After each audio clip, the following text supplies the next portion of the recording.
என்ன கேட்கணும்னு நினைச்சேன் அப்படின்னா, காமாக்யா தேவி அப்படின்னு சொல்லும்போது, எத்தனையோ விஷயங்கள வச்சு வழிபாடுகள் நடத்தலாம். ஏன் குறிப்பா அந்த யோனிய மட்டும் வச்சு வழிபாடுகள் நடக்கப்படுது?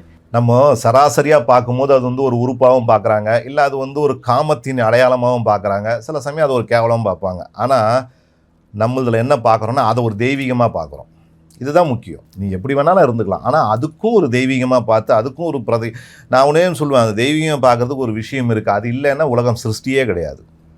அது இல்லைன்னா எப்படி சிருஷ்டி ஆகும்? சிருஷ்டி தான் ரொம்ப முக்கியம். சிருஷ்டினா தெரியும் இல்லையா? உதிக்கிறது, குழந்தை பிறக்கிறது, உலகம் பெருகிறது, ஒரு ஆடா இருக்கட்டும், ஒரு மாடா இருக்கட்டும், எதுவாக இருந்தாலும் சிருஷ்டிக்கணும் அப்படின்னா அந்த பெண் யோனி இருக்கணும் அப்படிங்கிறது அவசியம்.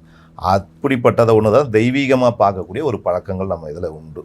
அது நம்ம கேவலமாக அது பேசுறது ஒரு பக்கம் பேசிக்கிட்டு இருந்தாலும், அதை மதிப்புக்குரிய ஒரு விஷயமா பார்த்து அதையும் தெய்வமாக வழிபடுறது அசாமில் இருக்க மகா காமாக்கிய ஆலயம் தான். அங்கெல்லாம் எப்படின்னா கல்யாணம் ஆன அந்த அந்த மாநிலத்தில் நான் சொல்கிறேன், அந்த மாநிலத்திலலாம் ஒரு ஒரு பொண்ணு பையனு கல்யாணம் ஆனால் முதல்ல அந்த கோயிலுக்கு தான் கூட்டின்னு போவாங்க. ஏன்னா குடும்ப விருத்தி ஆகும், குடும்ப சந்தோஷமாக இருக்கும், பையனும் பொண்ணும் காதலாக இருப்பாங்க கடைசி வரைக்கும் அப்படிங்கிற ஒரு தாற்பரியமான உண்மை. போயிட்டு 2 புறா வாங்கி பெண்ணும் மாப்பிள்ளையும் விடுவாங்க, பறக்க விடுவாங்க. அந்த கோயிலுடைய ஒரு தாற்பயம் அது.